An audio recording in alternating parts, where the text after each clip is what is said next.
तो बुलेटिन की शुरुआत करेंगे बड़ी खबर के साथ। सबसे पहले प्रयागराज का रुख करेंगे, जहां पर आचार्य महामंडलेश्वर पद से लक्ष्मी नारायण हटाई गई है। ममता कुलकर्णी को ही आपको बता दें कि महामंडलेश्वर पद से हटाया गया है, जहां दोनों को किन्नर अखाड़े से निष्कासित कर दिया गया है। तो किन्नर अखाड़े के संस्थापक अजय दास ने यह कार्रवाई की है। देखिए, बड़ी खबर आपको बता रहे हैं, जहां नए सिरे से किन्नर अखाड़े का पुनर्गठन होगा, ये कहना है अजय दास का। तो ममता को महामंडलेश्वर बनाने यहां पर सिद्धांतों के खिलाफ बताया है, और यही वजह है कि यहां पर एक तरीके से कहा जा सकता है कि एक्शन लिया गया है, जहां आचार्य महामंडलेश्वर पद से लक्ष्मी नारायण को हटाया गया है। आपको ये भी बता दें कि लक्ष्मी नारायण वो है जिन्होंने ममता कुलकर्णी को दीक्षा दी थी, और उसके बाद में कई सवाल खड़े हो रहे थे कि आखिर एक किन्नर अखाड़े की महामंडलेश्वर ममता को कैसे बनाया जा सकता है। और इसी सवाल के बाद में यहां पर आपको बता दें कि दोनों को किन्नर अखाड़े से निष्कासित कर दिया है। तो लक्ष्मी नारायण को भी और उसके साथ ही ममता कुलकर्णी को भी यहां पर किन्नर अखाड़े से निष्कासित कर दिया गया है।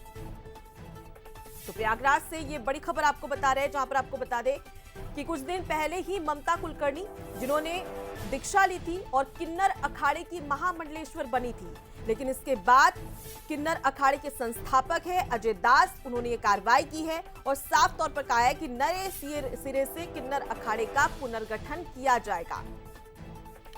चलिए अब इसी खबर पर ज्यादा जानकारी और बातचीत कर लेते हैं। हमारे साथ में न्यूज हेड शरद द्विवेदी जी जुड़ चुके हैं। शरद जी, पहले ही देखा गया था कि सवाल उठ रहे थे महामंडलेश्वर बनाए जाने पर, और अब देख रहे हैं कि एक्शन भी लिया गया है।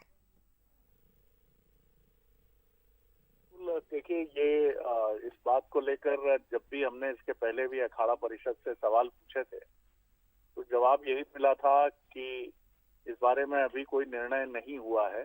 लेकिन ये बात बहुत साफ थी कि अखाड़ा परिषद की तरफ से इस तरह की कोई मान्यता दी नहीं गई है। और जब हमने डॉक्टर लक्ष्मी नारायण त्रिपाठी, जो स्वयंभू किन्नर पीठाधीश्वर हैं, आचार्य महामंडलेश्वर हैं, हमने उनसे बात की, तो उनका ये कहना था कि उनके गुरु हरिदास जी और अवधेशानंद जी, जो जूना पीठाधीश्वर हैं, जब उन्होंने उनको मान्यता इस रूप में दे दी है कि उनका आशीर्वाद मिल गया है, तो हमें किसी मान्यता की जरूरत नहीं है।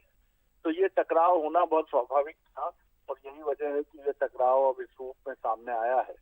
और अब किन्नर अखाड़े के पुनर्गठन की बात भी सामने आ रही है, और इससे कहीं ना कहीं ये बात भी सामने आती है कि किन्नर अखाड़े में खुद ही दो फाड़ जैसी कुछ स्थितियां बनी हैं, क्योंकि किन्नर अखाड़े के जो संस्थापक हैं, जब उन्होंने ही ये कार्रवाई की है, तो कहीं इसके पीछे अखाड़ा परिषद का सहयोग, समर्थन और कुछ आपसी खींचतान तो नहीं है। क्योंकि हम लोगों ने भी देखा था कि वहाँ किन्नर अखाड़े में जिस तरह की परिस्थितियां थी, उससे ये बात साफ समझ में आ रही थी कि वहाँ कहीं ना कहीं ऐसी स्थितियां हैं कि वर्चस्व को लेकर, कहीं एकाधिकार को लेकर कोई खींचतान या लड़ाई प्रतिस्पर्धा जैसी बात है।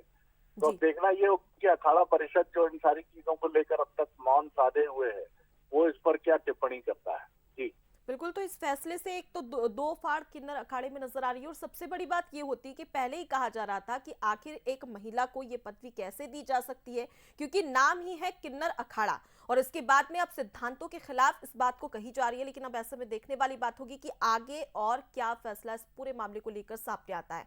फिलहाल के लिए बहुत शुक्रिया सर, तमाम जानकारी हम तक पहुंचाने के लिए, बातचीत